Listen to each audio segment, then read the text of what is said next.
नमस्कार, आप देखना शुरू कर चुके हैं नेशनल इंडिया लाइव और मैं हूं आपके साथ परितोष मल। आज बंगाल में पहले चरण का चुनाव था। शाम 5 बजे तक 77.99% मतदान हो चुका है। वहीं पश्चिम बंगाल विधानसभा चुनाव के पहले चरण के मतदान के दौरान भी भारतीय जनता पार्टी और टीएमसी में सियासी घमासान जारी रहा। बीजेपी की तरफ से सीएम ममता बनर्जी का कथित ऑडियो क्लिप जारी किए जाने के बाद टीएमसी की तरफ से भी एक ऑडियो क्लिप जारी किया गया है। टीएमसी का दावा है कि इसमें भारतीय जनता पार्टी के नेता मुकुल रॉय को बता रहे हैं कि कैसे चुनाव आयोग को प्रभावित किया जाए। चुनाव आयोग को प्रभावित भारतीय जनता पार्टी को कैसे किया जाए, मुकुल रॉय बता रहे हैं। इन्हीं सभी को लेकर और ईवीएम में खराबी की भी खबर आई है और इसको लेकर और भारतीय जनता पार्टी के कार्यकर्ताओं ने तोड़-फोड़ की है। ममता बनर्जी ने प्रधानमंत्री नरेंद्र मोदी पर भी हमला बोला है कि चुनाव आचार संहिता का उन्होंने उल्लंघन किया है। बहुत बड़ा आरोप लगाया है और ये प्रधानमंत्री देश के होते हुए ये नहीं करना चाहिए। तो इन्हीं सभी चीजों को लेकर चर्चा हम करेंगे और चर्चा में हमारे खास मेहमान जुड़ चुके हैं। डॉक्टर मनीषा बांगर जो एक राजनीतिक सामाजिक विश्लेषक हैं, दिल्ली से जुड़ चुके हैं। वहीं हमारे दूसरे खास मेहमान डॉक्टर मोहम्मद रियाज जो प्रमुख है पत्रकारिता और जन संचार विभाग के आलिया विश्वविद्यालय के। सर और मैं आप दोनों का बहुत बहुत स्वागत है इस खास प्रोग्राम में। ईवीएम खराबी को लेकर सर बहुत खबरें आई हैं आज। ईवीएम हमेशा चुनाव में एक जरूरी मुद्दा होता है। ईवीएम जनता से लेकर विपक्ष मांग करते हैं बैन करने के लिए, लेकिन सरकार नहीं सुनती है। क्या कहेंगे इस पर? आज बहुत खबरें आई ईवीएम खराबी को लेकर। मतदाताओं का कहना है कि ईवीएम मशीन नहीं चल रहा है। ये ईवीएम को लेकर इस तरीके की बात हर इलेक्शन में ही पिछले कुछ सालों में हम सुनते आए हैं and I think election commission को इसमें इंटरवीन करने की ज़रूरत है ताकि इस तरीके का मैसेज ना जाए कि इलेक्शन मैनिपुलेट हो रही है या कोई एक पार्टी को सपोर्ट कर रहे हैं। इस बार कुछ एक खासकर एक दो जगह में मतलब कई सारे लोग हैं जो कंप्लेन कर रहे थे, जो मैक्सिमम ये कह रहे थे कि हमने टीएमसी को वोट दिया लेकिन वोट बीजेपी में गया। इलेक्शन कमीशन ने कुछ देर के लिए इलेक्शन वहां रोक कर उन दो जगहों पे फिर से बाद में शुरू की है। वो हमेशा इसको डिनाई करते आए हैं, लेकिन अपोजिशन पार्टी जैसा आपने बताया, चाहे वो बिहार का इलेक्शन हो चाहे बाकी जगह पे इलेक्शन हो, इस तरीके के अक्सर एक्यूजेशंस आते रहे हैं from different political parties. But मुझे लगता है कि ये unless some party takes it up, अभी तक ऐसा मुझे लगता है कि ये मतलब माइक्रो लेवल इश्यूज है। कुछ मशीन्स खराब होती है, इससे ये एक रैम्पेंट वो रिपोर्ट नहीं हुई है कि बहुत ज़्यादा इससे इलेक्शन का रिजल्ट पे कोई प्रभाव पड़े। अभी तक तो ऐसे किसी भी स्टेट में हमने नहीं देखा है। बट आज की जो एलिगेशंस है वो हमें वेट करना होगा ये देखने के लिए कि उसका क्या आगे क्या उसके वो यादव ने आरोप लगाया था कि ईवीएम में गड़बड़ी हुई इसीलिए हमने इलेक्शन हारा, ये भी आरोप उन्होंने लगाया था। जी, पिछले इलेक्शन में तेजस्वी ने ये लगाया था। पर ये इंटरेस्टिंग बात है कि हर कोई इलेक्शन हारने के बाद प्रेस कॉन्फ्रेंस में ये आरोप लगाते हैं, जो भी हारती है पार्टी खासकर, लेकिन वो उसको आगे कभी किसी भी पार्टी ने उसको फॉरवर्ड नहीं किया। किसी भी पार्टी ने कोई एक मास अपने ही सपोर्टर्स को लेके धरने पे उस लेवल पे नहीं बैठे। तो मुझे लगता है कहीं ना कहीं ईवीएम जो है एक स्केपगोट बनता है, क्योंकि आप डायरेक्टली तो ये बोल नहीं सकते कि हमें वोट मिला नहीं, जनता ने हमें सपोर्ट किया नहीं, तो आप कह देते हैं कि ईवीएम खराब थी।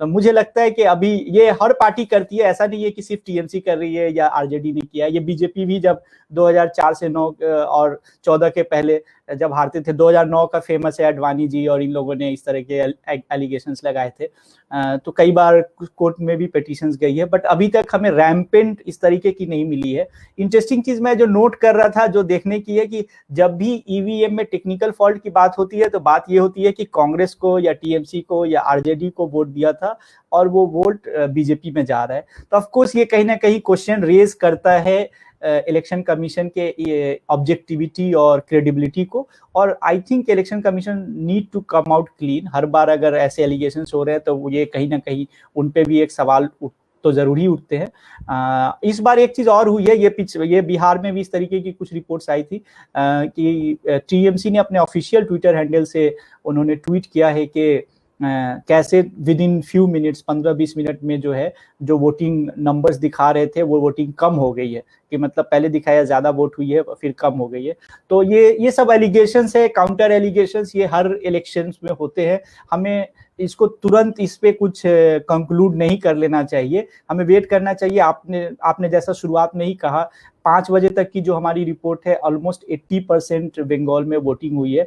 1 घंटे और 6 बजे तक वोटिंग होती है, तो 6 बजे 1 घंटे में आई एम एज्यूमिंग कि एटलीस्ट 1-2% तो और वोटिंग हुई होगी। तो 80% से अगर ज्यादा वोटिंग होती है तो ये खुद में बहुत अच्छा वोटिंग टर्नआउट है।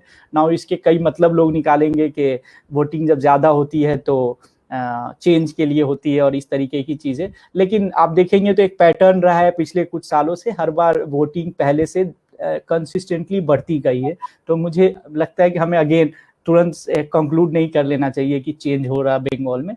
अभी पहला फेज है, 7 फेज बाकी है, सो अभी हमें वेट करना चाहिए। टीएमसी की तरफ से ये भी आरोप लगा है कि चुनाव अधिकारी हैं जो वो टीएमसी के मतदाताओं को अंदर नहीं जाने दे रहे हैं, रोक दे रहे हैं, ये आरोप लगा है। जैसा मैंने बताया, इस तरीके के micro level allegations at different polling booths हर जगह लगते रहते हैं। वैसे ही काउंटर एलिगेशंस डिफरेंट पार्टीज लगाएंगी, हर बार ये होता है। ये हमारे कह सकते हैं कि इलेक्शन प्रोसेस का एक पार्ट है। हमें तुरंत कंक्लूड नहीं कर लेना चाहिए। बीजेपी ने इस तरह के आरोप लगाए हैं कि कुछ जगहों पे उनके वर्कर्स के साथ ये किया गया। उन्होंने मांग की है कि अगले फेज से इलेक्शन में और ज्यादा जो सेंट्रल फोर्सेज है उनको डिप्लॉय किया जाए। तो ये इनफैक्ट एक एलिगेशन है कि टीएमसी के वर्कर ने शुभेंदु अधिकारी के गाड़ी पे ये किया, उनकी गाड़ी के शीशे उसे टूट गया, शायद उनके ड्राइवर को भी मारा। वो टीएमसी के सपोर्टर थे, कौन थे हमें नहीं मालूम। जैसा मैंने बताया, इलेक्शन के दिन इंडिया में और खासकर बंगाल में इलेक्शंस नॉर्मली बहुत वायलेंट होते हैं, उस हिसाब से आज का दिन बहुत पीसफुल था। कोई भी मेजर इंसिडेंट की खबर नहीं है। कुछ 1-2 जगह ये गाड़ी तोड़ने या भीड़ इस तरह से या प्रोटेस्ट हुई है, तो इसे हम बहुत ही अभी तक का पीसफुल मानेंगे। जो एलिगेशंस की बात है, मैं ये नहीं कह रहा हूँ कि इन एलिगेशंस की कोई बेसिस नहीं है। मैं ये कह रहा हूँ कि इलेक्शन के दिन एलिगेशंस और काउंटर एलिगेशंस होते हैं, हमें तुरंत एज एनालिस्ट और एज ऑब्जर्वर तुरंत कंक्लूड नहीं कर लेना चाहिए कि क्या हुआ है। हमें वेट करना चाहिए 1-2 दिन, एलिगेशंस कितने, अगर सही में टीएमसी को लगता है कि वोटिंग फ्रॉड हुए हैं तो आई एम श्योर वो उसको पॉलिटिकल लेवल पे और लीगल लेवल पे उसको वो आगे ले जाएंगे, और फिर हमें वेट करना चाहिए। देखते हैं कि क्या आगे क्या नतीजे आते हैं।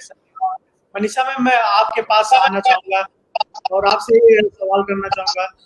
ममता बनर्जी ने प्रधानमंत्री नरेंद्र मोदी चुनाव आचार संहिता का उल्लंघन करने का आरोप लगाया है, क्योंकि बांग्लादेश में जाकर वो बंगाल के बारे में इस समय बात कर रहे हैं, और इसको लेकर आप क्या सोचते हो? आपने आरोप लगाया है तो उनके पास कोई बेसिस होगा, और बेसिस अगर है तो उन्हें अपने केडर के जरिए और लीगल और चुनाव आयोग को के जरिए उसको टेकअप करना चाहिए। और सारे प्रावधान है जिसमें कि वो अगर उनको वो संदेह है अगर ममता बनर्जी को, तो उन्होंने उसको परस्यू करना चाहिए।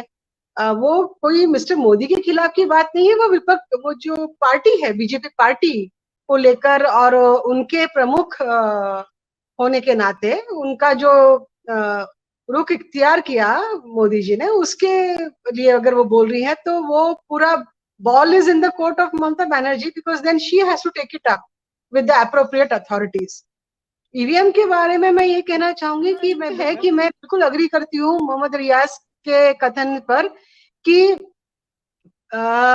लगातार हर चुनाव में ईवीएम की धांधलियों की न्यूज आ रही है। और यही नहीं, न्यूज की बात नहीं है, बकायदा बहुत सारे सेंटर्स से न्यूज आती है और वहां पर धांधली होने का बहुत सारे लोग दावा भी करते हैं। अब आप देखेंगे इसमें एक तरह का पैटर्न होता है। ये जो धांधलियां होती है ये मुख्य केंद्र पर नहीं होती है, ये पेरिफेरी की केंद्र पर होती है, या जहां पर जिनका मजबूत विपक्ष का जो मजबूत है कोई पक्ष है वहां पर होती है। ये दूसरी चीज सामने आई है। तीसरी बात ये भी सामने आई है कि विपक्ष की जो पार्टी है, जो रूलिंग पार्टी नहीं है, उन लोग उस बारे में जब बात उठाते हैं तो मीडिया और तमाम जो रूलिंग पार्टी के लोग हैं उसके ऊपर बिल्कुल भी उफ नहीं करते। लेकिन यही रूलिंग पार्टी जब खुद विपक्ष में थी तभी भी उन्होंने ईवीएम का मसला उठाया था, सुब्रमण्यम स्वामी ने भी उठाया था, जेटली ने भी उठाया था, ये तमाम लोगों ने ईवीएम का मुद्दा उठाया था। लेकिन जैसे ही रूलिंग पार्टी में आए तो उन्होंने ईवीएम के मुद्दे को पूरी तरह से साइलेंस कर दिया, उसके ऊपर बोलते नहीं है। तो इससे इतना तो पता चलता है कि जिस पार्टी का जो पार्टी रूलिंग में होती है, तो चुनाव आयोग उनके निर्देशन में और उनके अंडर में सुपरविजन में काम करते हैं, और वो सेंट्रल संस्थान है चुनाव आयोग का। तो एक तरह से क्या ये संदेह नहीं होना चाहिए कि ये चुप जो हो जाते हैं तो चुनाव आयोग उनके पास होने के वजह से वो चीज उनके हक में चली जाती है। इस तरह से ये सामने संदेह होने का मामला सामने आता है और ये लोग संदेह रखते हैं। चौथी बात ये है कि जो विपक्षी पार्टियां पहले उसके बारे में बोलती है वो इलेक्शन होने के बाद बोलती है, रिजल्ट होने के बाद, पहले नहीं बोलती है। अब यह जब बहुत सारी पार्टीज है जो बहुजन पार्टीज है, उन्होंने इलेक्शन होने के पहले भी इस मुद्दे को चलाया, लेकिन मीडिया ने या तमाम विपक्ष ने उसको उठाया नहीं। जब बहुत हवा बन जाती है तब कहीं राहुल गांधी या कोई कांग्रेस का कोई एक आध व्यक्ति उसके बारे में प्रॉब्लम है करके बोलता है, लेकिन उसके बाद में वो चुप हो जाते हैं। तेजस्वी यादव ने भी वहां पर इमीडिएटली जब रिजल्ट में इतनी बड़ी धांधली उनके इसमें नजर आई और उन्होंने उसका दावा किया, उसके बाद में वो उस पर चुप हो गए। यह जो चुप होने की बात है, यह नहीं होनी चाहिए। लगातार आंदोलन की तरह से, अभियान की तरह से इसको चलाने की कोशिश होनी चाहिए। और यह जो ईमानदारी है, अगर इसको प्रूव करना है तो ये ईमानदारी विपक्ष की पार्टियों के ऊपर वो ओनस आता है, उनकी जिम्मेवारी होती है कि उसको वो बढ़ाए। जहां तक कांग्रेस की बात है, मैंने तो कभी मतलब मजबूरन में एक बहुत ज्यादा प्रेशर आने के बाद में कांग्रेस उसके खिलाफ बोलती है, ईवीएम के खिलाफ। जैसे कि इनको बिल्कुल यह होता है, जैसे अभी ममता बनर्जी भी ईवीएम का है फिर भी ज्यादा नहीं बोलती है। तो ये लिमिटेड विरोध जो करते हैं, लिमिटेड और एक दायरे में विरोध करते हैं, इसके ऊपर बहुत कुछ शंका आती है कि ये पार्टियां क्या वाकई में रूलिंग में नहीं आना चाहती, क्या वाकई में बीजेपी के सानिध्य में करना चाहती है, या अपने वर्ग के हित में काम कर रही है कि इनकी कोई सेटिंग है कि आप इतनी सीट्स ले लो, हमको इतनी सीट्स ले लो, लेकिन हम ईवीएम के ऊपर बिल्कुल सवाल नहीं उठाएंगे। इस तरह का मामला आता है। लेकिन ये जरूर देखा गया है कि ये पूरे माहौल में और इस पूरे धांधली में या पूरे ये जो सवाल खड़े होते हैं ईवीएम में, इसमें अगर वाकई में किसी का नुकसान होता है तो वो बहुजन पार्टियां जो है उनका होता है, चाहे वो समाजवादी पार्टी हो, बीएसपी हो, इधर वंचित बहुजन आघाड़ी हो। और महाराष्ट्र का इलेक्शन जब मैंने खुद लड़ा था, तो मैं जिस कॉन्स्टिट्यूंसी से प्रत्याशी थी, उस कॉन्स्टिट्यूंसी में 2-3 घंटे तक काउंटिंग रुकी थी और वहां पर ईवीएम का धांधली का अंदेशा लगाया गया था। तो यह एक तरह से कांग्रेस बीजेपी का सांठ-गांठ मुझे कई बारी, और मुझे ही नहीं कई लोगों को ये सामने नजर आता है। तो एक तरह से कि इनकी समझ है अपने आप में कि चाहे जो भी हो जाए लेकिन ईवीएम के ऊपर ना बोला जाए। मैं यहाँ पे 2 बात कहना चाहूंगा। एक है कि मनीषा जी ने कहा, मैं उससे एग्री करता हूँ, लेकिन शायद ये जब पिछले इलेक्शन में 2019 के इलेक्शन में या उसके पहले, मुझे याद नहीं है कब एग्जैक्टली किस इलेक्शन में, बट किसी इलेक्शन का जब रिजल्ट आया था तो ओवैसी ने कहा था कि ईवीएम हैक नहीं हुआ है, जनता का माइंडसेट हैक हो गया है। तो मुझे लगता है कि ईवीएम को कहीं ना कहीं ईवीएम एक स्केपगोट है। ईवीएम में जो धांधली है वो तेजस्वी यादव हो या कोई भी पार्टी हो, उसको लार्जर लेवल पे नहीं ले जाते, क्योंकि उन्हें भी मालूम है कि उन्हें वोट नहीं मिले। और आप सही कह रही हैं, कई बार बहुजन पार्टी जो है वो एक तरीके से इसकी विक्टिम होती है। लेकिन क्या किसी बहुजन पार्टी ने भी इसको, क्या मायावती ने भी इसको बड़े लेवल पे उठाया है? शायद एक प्रेस कॉन्फ्रेंस करके या एक छोटे से प्रोटेस्ट ऑर्गेनाइज करने के बाद वो भी शांत हो जाती है। तो वो मुझे लगता है कि ईवीएम एक स्केपगोट कई बार बन जाता है। और एक और बात जो आपने ममता बनर्जी ने आज मोदी पे जो लगाया है, टेक्निकली मोदी बहुत अच्छे से जानते हैं, बीजेपी पूरी पार्टी और खासकर मोदी और अमित शाह इलेक्शन मशीन है, उन्हें मालूम है कि कैंपेन कैसे करनी है, वो टेक्निकल लूप होल्स डालेंगे। पूरे बंगाल में आज कैंपेनिंग बंद नहीं हुई है। जो चुनाव संचार की जो कोड ऑफ कंडक्ट लागू होती है वो उन एरियाज में होती है जहां पे वोटिंग है। बाकी एरिया में आज ममता बनर्जी भी कैंपेनिंग कर रही थी। तो बांग्लादेश पे ये कोड ऑफ कंडक्ट लागू नहीं होता। प्राइम मिनिस्टर इसको बहुत अच्छे से जानते हैं और उन्होंने उसी हिसाब से प्लानिंग की है। इसको हम एथिकली क्वेश्चन कर पाएंगे, शायद लीगली नहीं कर पाएंगे, एक बात। दूसरी बात, ममता बनर्जी ने आज इस बात को उठाई है, ये बात तो करीब हफ्ते रोज से ज्यादा से पब्लिक डोमेन में है कि प्राइम मिनिस्टर जाने वाले हैं। अगर वो सही में सीरियस थी तो उन्हें पहले ही इलेक्शन कमीशन के पास जाना था या इस बात को, मुद्दे को जोर शोर से उठाना था, कोर्ट में जाना था। तो ये सारी चीजें पॉलिटिकल रिटोरिक का पार्ट है। जब इलेक्शंस होती है तो एलिगेशंस, काउंटर एलिगेशंस हर तरह के चलेंगे और ये गेम का एक पार्ट बन गया है इंडिया में। मैं ये नहीं कह रहा हूँ कि ये सब सही है, पर ये एक सिस्टम बन गया है और ममता बनर्जी भी अपनी राजनीति कर रही हैं और मोदी जी तो कर ही रहे हैं अपनी राजनीति। हाँ, और लेकिन इस बात का एक है ईवीएम को लेकर, ये अभी मामला जो है ये पॉलिटिशियंस के हाथों का मामला नहीं रहा है, ये जनमानस और जन आंदोलन का मामला हो गया है। क्योंकि तमाम देशों में, दुनिया के कोई देशों में, खासकर एक्सेप्ट फॉर कुछ अफ्रीकन कंट्रीज को छोड़े, तो तमाम देशों ने ईवीएम से अपने वोट गिनना बंद कर दिया है। यहाँ पर भी मैं ये नहीं कहती हूँ कि बैलेट पेपर जब थे तब प्रॉब्लम्स नहीं थी, लेकिन जब ये लोग इतने बड़े बड़े फोर्स तैनात कर देते हैं, और ये ईवीएम के रहते में भी तो भी बहुत बड़े बड़े फोर्स तैनात करने ही पड़ रहे हैं, तो जब आपको एक लगातार 10 साल, 12-15 साल का समय गुजर गया जहां पर कि आपने देखा कि ईवीएम के जरिए तमाम तरह से विरोध प्रदर्शित हो रहा है, तो इनकी क्या मजबूरी है कि ईवीएम क्यों नहीं हटाना चाह रहे हैं? मुद्दा वो भी तो आता है।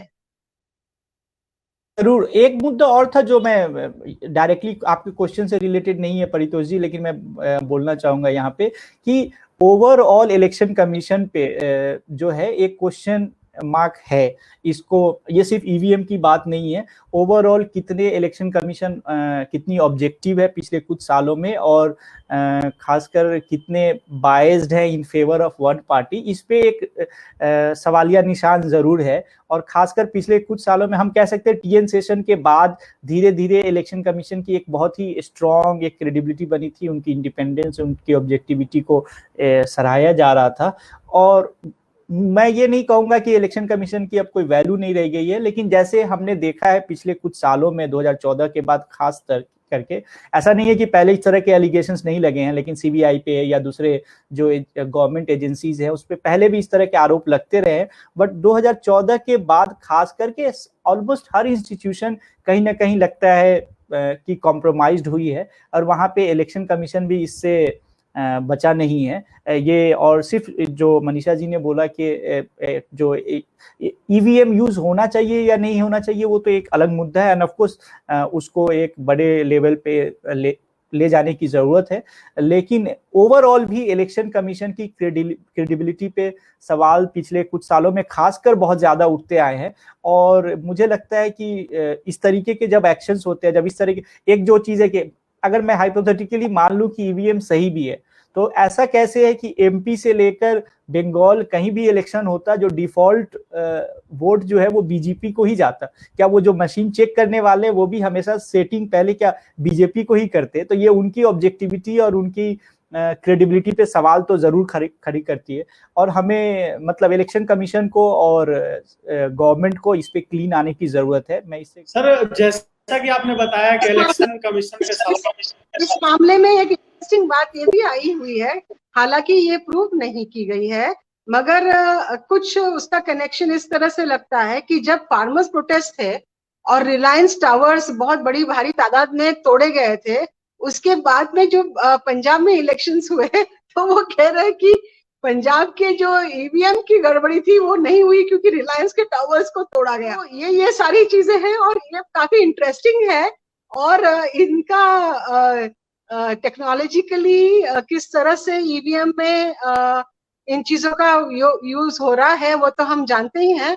तो इट्स क्वाइट इंटरेस्टिंग, और इसको जनमानस में और इंटेलेक्चुअल लेवल पर और पॉलिटिकल पार्टीज ने आने वाले दिनों में बहुत लेना चाहिए, क्योंकि वाकई में देखा गया है कि जहां पर लहर नहीं है बीजेपी की, जहां पर बहुत बढ़िया बढ़िया कैंडिडेट्स अच्छी मार्जिन से जीतने के कागार पर थे, वहां पर हार हुई है। और इसके पहले की इलेक्शंस आप देखेंगे, चाहे यूपी के हो चाहे बिहार का हो, मुद्दे इतने मतलब स्पेशली कोरोना के बाद में, स्पेशली डीमोनेटाइजेशन के बाद में, वहां पर बीजेपी का आने का कोई चांस नहीं था। ये चीजें हुई है, तो नेचुरली कोई एक माना कि उनका प्रोपेगेंडा और उनका जो वर्क है और उनका जो केडर बेस है वो माना, लेकिन यह भी तो है कि सताए हुए लोग भी तो है। इतना ठीक कोरोना के दौरान जब बहुत सारे दिहाड़ी मजदूर और हमारा जो माइग्रेंट लेबरर्स का मामला था, कोई आशंका नहीं थी कि बीजेपी बिहार में आएगी, लेकिन आई। और उस वक्त में तो नीतीश कुमार जी का जो पर्सोना था, जो उनका नेतृत्व था, अपने आप में एकदम नगण्य और माइनस में चला गया था। उनका करिश्मा, जो भी करिश्मा तो था ही नहीं, लेकिन उनकी पॉपुलैरिटी जो थी वो बिल्कुल नगण्य हो गई थी।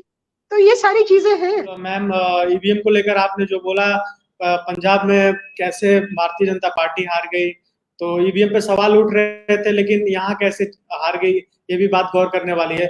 सर, आपने इलेक्शन कमीशन का जिक्र किया, चुनाव आयोग का जिक्र किया, उस पर सवाल उठता आया है।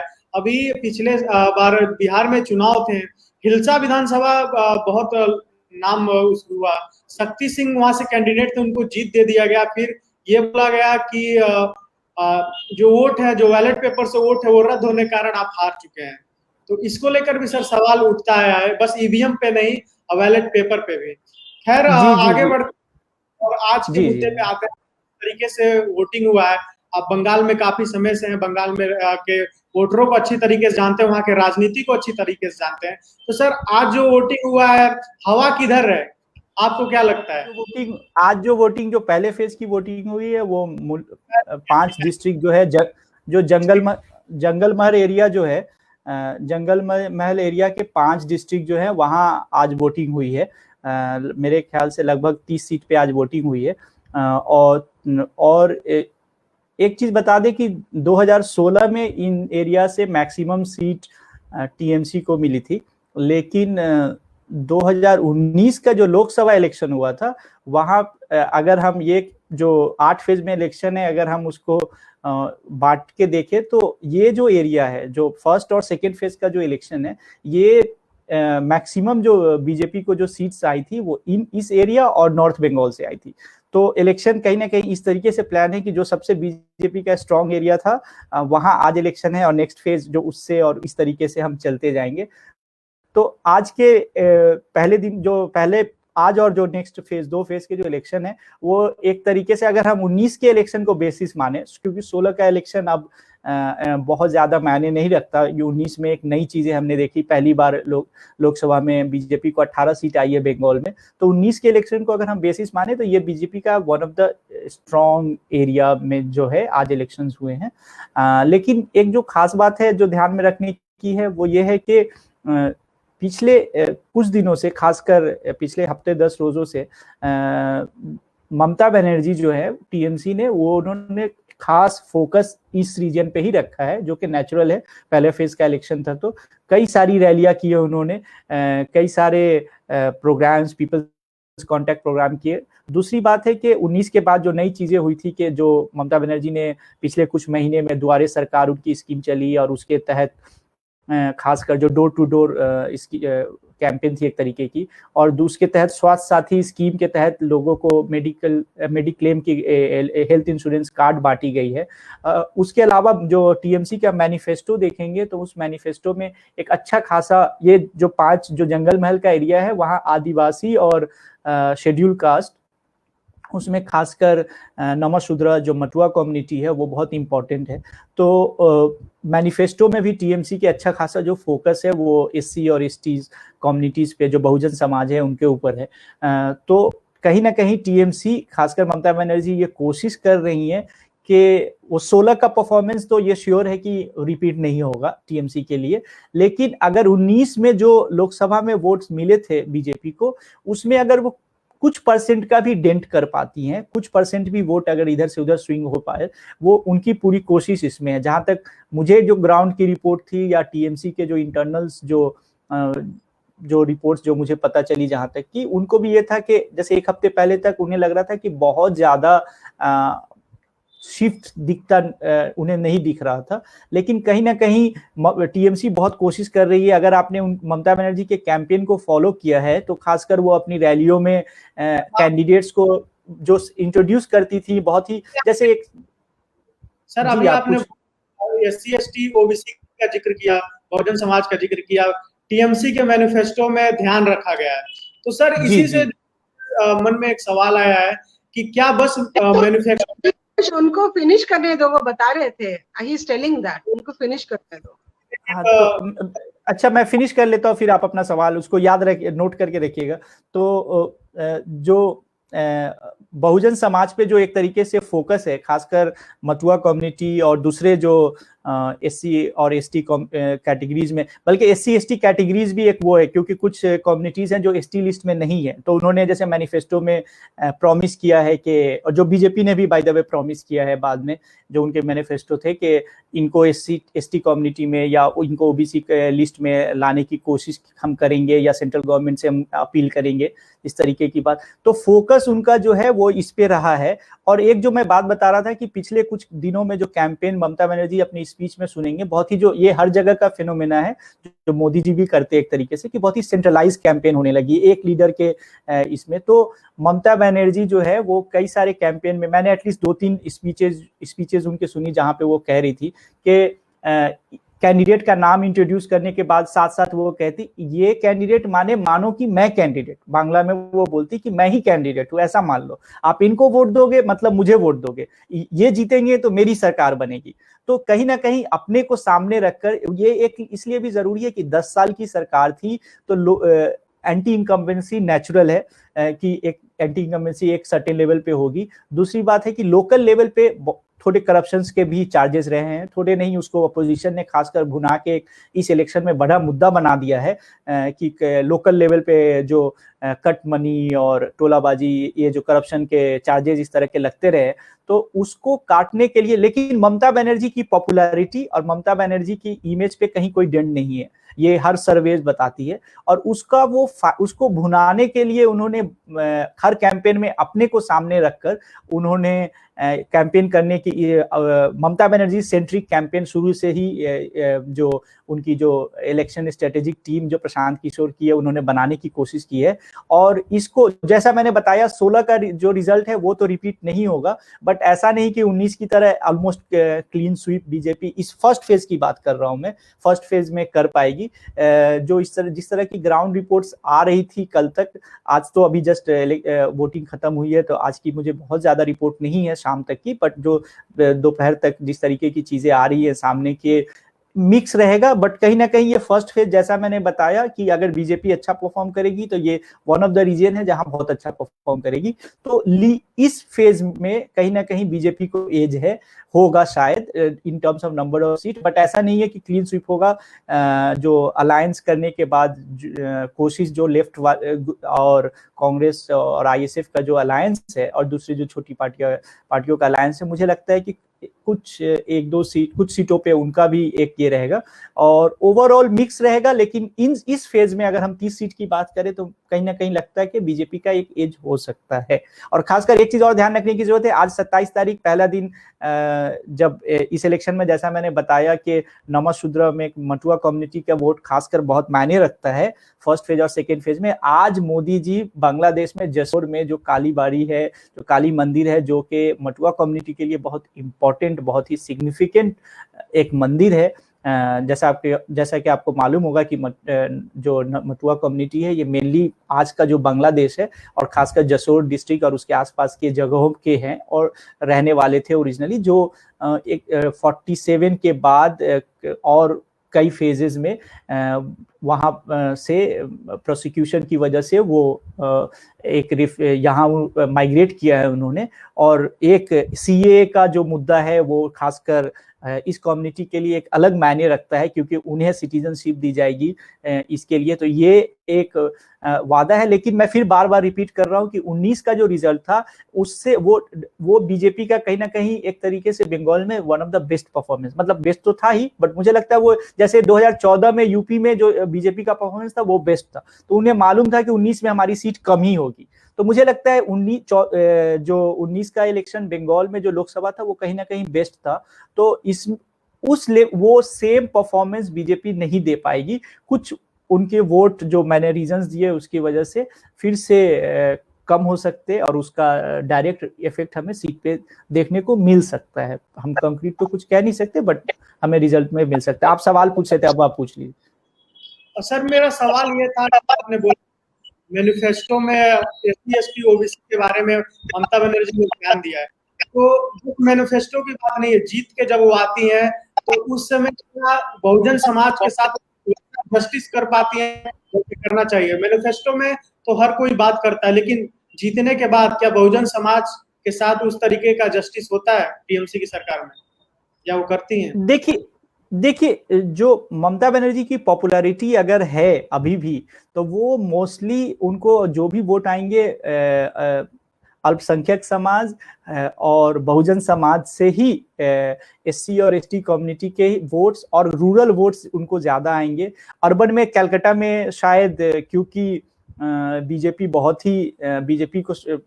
की बहुत ज्यादा उनकी अभी तक ग्राउंड बना नहीं सक पाए हैं तो कम आएगी, but otherwise BJP Mamata Banerjee की पॉपुलैरिटी इन समाजों में अच्छी खासी है। और इसकी वजह यह है कि ममता बनर्जी की जो बहुत सारे वेलफेयर स्कीम्स हैं उनका सभी, खासकर जो गरीब जो मार्जिनलाइज कम्युनिटी, चाहे वो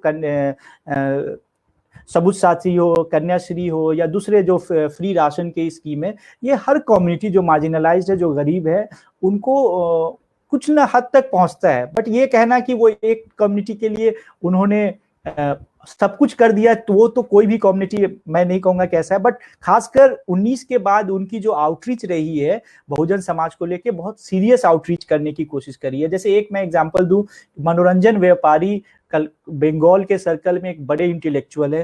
अगर आपके बाकी ऑडियंस के लिए जो शायद उन्हें ना जानते हो, मैं बता दूं कि वो एक बड़े दलित चिंतक हैं, राइटर हैं, और वो पहले एक रिक्शा चलाते थे, वहां से उन्होंने अपनी करियर की शुरुआत की, बाद में राइटर बने।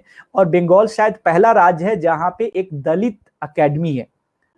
मुझे नहीं मालूम अगर और किसी भी राज्य में इस तरीके का है। तो लास्ट मेरे ख्याल से 2020 में या 19 के आखिर में या 20 में जो है एक दलित अकेडमी बनाई गई है, जिसके वो पहले चेयरमैन है, और वो टीएमसी के टिकट पे इलेक्शन लड़ रहे हैं। तो एक लगभग 1 साल पहले ही एक दलित एकेडमी बनाना और एक जो बहुजन सर्कल्स में जो इंटरकोर्स होते हैं उनको एक स्पेस देना, एक इंटेलेक्चुअल स्पेस बनाने की कोशिश करना, ये खुद में एक बड़ा स्टेप है। और दूसरा जो कैंडिडेट्स भी दिए, जैसे आपने बोला मैनिफेस्टो में कैंडिडेट्स भी जो दिए उन्होंने, जो रिजर्व सीट है एससी, उससे करीब 10-11 सीट ज्यादा टीएमसी ने इस बार दी है। एसटी में भी लगभग मेरे ख्याल से रिजर्व सीट से 1 सीट ज्यादा उन्होंने दी। अगर मैं गलत नहीं हूं तो 69 सीट शायद एससी की है और 11 या 12 सीट पे एसटी को टिकट दी गई है, जो कि ज्यादा है। ऑफकोर्स सब नहीं जीतेंगे, लेकिन ये एक तरीके से इम्पोर्टेंट स्टेप है टीएमसी के लिए। आपको मालूम है कि बंगाल में कोई बहुजन की ऐसे कोई पार्टी नहीं है, तो वहां पे टीएमसी उस वोट को टारगेट करने की कोशिश कर रही है। वो बहुत जरूरी इसलिए भी हो गया है पिछले कुछ सालों में, क्योंकि आजकल एक जो नया कॉन्सेप्ट की जो बात हो रही है, जो जेएनयू के सज्जन कुमार है उन्होंने दी है, सबॉल्टर्न हिंदुत्व। तो एक कोशिश हो रही है आरएसएस और संघ परिवार के दूसरे ऑर्गेनाइजेशन की तरफ से कि कैसे जो सबॉल्टर्न कम्युनिटीज है, जो बहुजन समाज है, उनको कैसे रीच आउट किया जाए। और उन्होंने बहुत हद तक, हमने यूपी से दूसरे स्टेट में देखा है कि इसमें बीजेपी इलेक्ट्रोली एटलीस्ट सक्सेसफुल हुई है। हम इसको डिनाई नहीं कर सकते, हमें ये एक्सेप्ट करने की जरूरत है। और ये हमें 19 में साफ साफ बंगाल में भी दिख रहा था। और जो ममता बनर्जी की कोशिश है वो इसको टैप करने की है, और खासकर जो मैंने बताया उनकी कैंपेन को देखेंगे आप तो वो इस पे बहुत फोकस करती है, वो हर जगह जाती है, उनकी कैंपेन उस मामले में बहुत पॉजिटिव रही है अभी तक, कि वो कहती है मैंने ये स्कीम शुरू किया, मैंने ये स्कीम शुरू किया, आपको इस स्कीम का फायदा मिला कि नहीं, आपको इस स्कीम का फायदा मिला कि नहीं, फिर वो कहती है मैं ये स्कीम शुरू करूंगी, ये रिजर्वेशन दूंगी, ये करूंगी, ऐसा मैंने किया है, ऐसा करूंगी, और बीच बीच में वो बीजेपी को क्रिटिसाइज भी कर रही होती है, उनके लीडर्स को भी क्रिटिसाइज कर रही होती है, बट मेन फोकस जो होता है उनका अपने कामों पर और क्या करेंगी इस पर होता है। और मैं ये नहीं कहूंगा कि बंगाल में बहुत कुछ हुआ है, जैसा आपको मालूम है जब लेफ्ट की सरकार थी तो हम वहाँ डायरेक्ट इस तरीके की राजनीति नहीं होती थी, आइडेंटिटी बेस्ड, चाहे वो दलित समाज हो या दूसरे चाहे अल्पसंख्यक समाज हो, लेकिन ये एक तरीके से ये ममता बनर्जी के टाइम ही शुरू हुई। ममता बनर्जी को अक्सर टीएमसी को अक्सर ये ब्लेम किया जाता है कि उन्होंने बीजेपी को स्पेस दिया। मैं ये पिछले कुछ हफ्तों में जहां भी मैं बोलने का मौका मिला है, मैं ये चीज रिपीट करता हूं, बट ममता बनर्जी ने ही आइडेंटिटी पॉलिटिक्स की भी शुरुआत की। आज अब्बास लेफ्ट पार्टी अब्बास सिद्दीकी जो भाईजान के नाम से पॉपुलर है, उनसे अलायंस करने को मजबूर हुई। वो आइडेंटिटी पॉलिटिक्स, चाहे दूसरे जो हम कम्युनिटी की जो आज बात कर रहे हैं यहाँ पे, वो स्पेस भी ममता बनर्जी ने ही कहीं ना कहीं बनाया है। और मैं कोई उनका सपोर्टर नहीं हूं, बट एक एनालिस्ट की हैसियत से मैं ये इस चीज को भी हम डिनाई नहीं कर सकते, उन्होंने वो एक आइडेंटिटी पॉलिटिक्स का स्पेस बनाया। अब this is like a Trojan horse, वो अगर हम वो आइडेंटिटी पॉलिटिक्स करेंगी तो आरएसएस भी करेगी, तब एमआईएम भी करेगी। आज एमआईएम की भी रैली थी मुर्शिदाबाद में, असदुद्दीन ओवैसी आज पहली बार उन्होंने पहली रैली की है बंगाल में, और शायद वो वहां से इलेक्शन भी कुछ सीटों पे लड़ेंगे एमआईएम के कैंडिडेट। तो ये आइडेंटिटी पॉलिटिक्स जब शुरू होगी तो वो एक समाज तो करेगी नहीं सब, वो और एक तरीके से कहीं ना कहीं इस आइडेंटिटी पॉलिटिक्स को काटने के लिए ही बीजेपी ने जो सो कॉल्ड सबॉल्टर्न हिंदुत्व की राजनीति शुरू की है। और ये कहां तक जाएगी ये देखने में दिलचस्प होगा। ये इलेक्शन इसलिए भी बहुत दिलचस्प हो गया कि यहाँ कई तरीके के एक्सपेरिमेंट हो रहे हैं, और ये अभी देखना होगा कि ये किस डायरेक्शन में आगे जाती है। बिल्कुल सर, काफी महत्वपूर्ण जानकारी दिया इस चर्चा में। काफी समय हो चुका है अलविदा लेने चुका, लेकिन जो आपने महत्वपूर्ण जानकारी दी, हमारे दर्शक जो भी देख रहे होंगे इस समय उनको काफी पसंद आएगा। काफी चीजें बताए, बंगाल का पूरा अपने इतिहास से लेकर, बंगाल की राजनीति से लेकर, ममता बनर्जी बहुजन समाज को लेकर क्या कुछ काम कर रही है, उन पर काफी भी लगे, लेकिन क्या कर रही है, क्या स्कीम है। और जैसा कि आपने सीटों के बंटवारे के बारे में बताया, या सीटों के बंटवारे के बारे में बताया, काफी महत्वपूर्ण चीज। और ईवीएम को लेकर जो सवाल उठ रहा है, जैसा कि मनीषा पंजाब में भी तो ईवीएम था, वहां बीजेपी कैसे हार गई, तो इसको लेकर भी मन में अलग अलग सवाल आते हैं। तो चर्चा में काफी अच्छा लगा, दर्शक भी खूब पसंद कर रहे हैं, और जो भी दर्शक देख रहे हैं उनको काफी राजनीति के बारे में पता चलेगा। आखिर में जाते जाते मैं बता दूं कि पहले चरण का चुनाव था, और 7 चरणों का चुनाव बाकी है। दोबारा से डॉक्टर मनीषा बांगर, मोहम्मद रियाज दोबारा से हमसे जुड़ेंगे इस आगे की चर्चा में, काफी लंबा चलने वाला है। तो सर मैम, आप दोनों का बहुत बहुत शुक्रिया हमारे खास चर्चा में जुड़ने के लिए। बहुत बहुत शुक्रिया। और मुझे खुशी होगी आपके साथ 8 फेज का इलेक्शन है तो आगे भी जुड़ने की और आपसे अपनी राय शेयर करने की। नमस्कार, आप देखना शुरू कर चुके हैं नेशनल इंडिया न्यूज का फेसबुक लाइव, और मैं हूं आपके साथ। आज बंगाल में पहले चरण का चुनाव था। शाम 5 बजे तक 77.99% मतदान हो चुका है। वहीं पश्चिम बंगाल विधानसभा चुनाव के पहले चरण के मतदान के दौरान भी भारतीय जनता पार्टी और टीएमसी में सियासी घमासान जारी रहा। बीजेपी की तरफ से सीएम ममता बनर्जी का कथित ऑडियो क्लिप जारी किए जाने के बाद टीएमसी की तरफ से भी एक ऑडियो क्लिप जारी किया गया है। टीएमसी का दावा है कि इसमें भारतीय जनता पार्टी के नेता मुकुल राव को बता रहे हैं कि कैसे चुनाव आयोग को प्रभावित किया जाए। चुनाव आयोग को प्रभावित किया, भारतीय जनता पार्टी को कैसे किया जाए, मुकुल राव बता रहे हैं। इन्हीं सभी को लेकर और ईवीएम में खराबी की भी खबर आई है। और इसको लेकर और भारतीय जनता पार्टी के कार्यकर्ताओं ने तोड़-फोड़ की है। ममता बनर्जी ने प्रधानमंत्री नरेंद्र मोदी पर भी हमला बोला है कि चुनाव आचार संहिता का उन्होंने उल्लंघन किया है। बहुत बड़ा आरोप लगाया है और ये प्रधानमंत्री देश के होते हुए ये नहीं करना चाहिए। तो इन्हीं सभी चीजों को लेकर चर्चा हम करेंगे और चर्चा में हमारे खास मेहमान जुड़ चुके हैं। डॉक्टर मनीषा बांगर जो एक राजनीतिक सामाजिक विश्लेषक हैं, दिल्ली से जुड़ चुके हैं। वहीं हमारे दूसरे खास मेहमान डॉक्टर मोहम्मद रियाज प्रमुख, डॉक्टर मोहम्मद रियाज जो प्रमुख है पत्रकारिता और जन संचार विभाग के आलिया विश्वविद्यालय के। सर और मैम, आप दोनों का बहुत बहुत स्वागत है इस खास प्रोग्राम में। शुक्रिया। तो अगर आपको पसंद आया हो तो इसे लाइक करें, कमेंट करें, शेयर करें और हाँ, हमारे चैनल को सब्सक्राइब करना ना भूलें ताकि देश विदेश से जुड़ी खबरें आप मिस ना करें, क्योंकि कोरोना काल में 2 गज दूरी, मास्क है जरूरी। नमस्कार।